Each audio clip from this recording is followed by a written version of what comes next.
एक भिखारी एक दिन सुबह अपने घर के बाहर निकला। त्योहार का दिन है। आज गांव में बहुत भिक्षा मिलने की संभावना है। वो अपनी झोली में थोड़े से चावल के दाने डालकर बाहर आया। चावल के दाने उसने डाल लिए हैं अपनी झोली में, क्योंकि झोली अगर भरी दिखाई पड़े तो देने वाले को आसानी होती है। उसे लगता है कि किसी और ने भी दिया है। सूरज निकलने के करीब है। रास्ता सोया है, अभी लोग जाग ही रहे हैं। मार्ग पर आते ही सामने से राजा का रथ आता हुआ नजर आता है। सोचता है आज राजा से अच्छी भीख मिल जाएगी। राजा का रथ उसके पास आकर रुक जाता है। उसने सोचा, धन्य है मेरा भाग्य, आज तक कभी राजा से भिक्षा नहीं मांग पाया, क्योंकि द्वारपाल बाहर से ही लौटा देते हैं। आज राजा स्वयं ही मेरे सामने आकर रुक गया है। भिखारी ये सोच ही रहा होता है, अचानक राजा उसके सामने एक याचक की भांति खड़ा होकर उससे भिक्षा देने की मांग करने लगता है। राजा कहता है कि आज देश पर बहुत बड़ा संकट आया हुआ है। ज्योतिषियों ने कहा है इस संकट से उबरने के लिए यदि मैं अपना सब कुछ त्याग कर एक याचक की भांति भिक्षा ग्रहण करके लाऊंगा, तभी उसका उपाय संभव है। तुम आज मुझे पहले आदमी मिले हो, इसलिए मैं तुमसे भिक्षा मांग रहा हूं।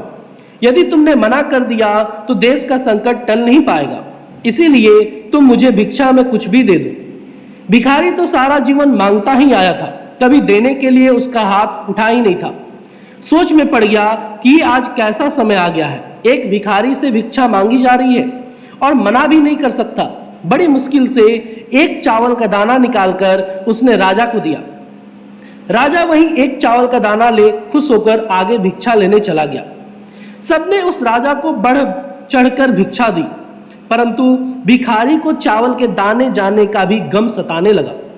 जैसे तैसे शाम को वो घर आया। भिखारी की पत्नी ने भिखारी की झोली पलटी तो उसमें उसे भीख के अंदर एक सोने का चावल दाना भी नजर आया। भिखारी की पत्नी ने जब उसे सोने के दाने के बारे में बताया तो भिखारी छाती पीट के रोने लगा। जब उसकी पत्नी ने रोने का कारण पूछा तो उसने सारी बात उसे बताई। उसकी पत्नी ने कहा, तुम्हें पता नहीं कि जो दान हम देते हैं वही हमारे लिए स्वर्ण है। जो हम इकट्ठा कर लेते हैं वो सदा के लिए मिट्टी का हो जाता है। उस दिन से उस भिखारी ने भिक्षा मांगनी छोड़ दी और मेहनत करके अपना तथा परिवार का भरण पोषण करने लगा। जिसने सदा दूसरों के आगे हाथ फैलाकर भीख मांगी थी, अब खुले हाथ से दान पुण्य करने लगा।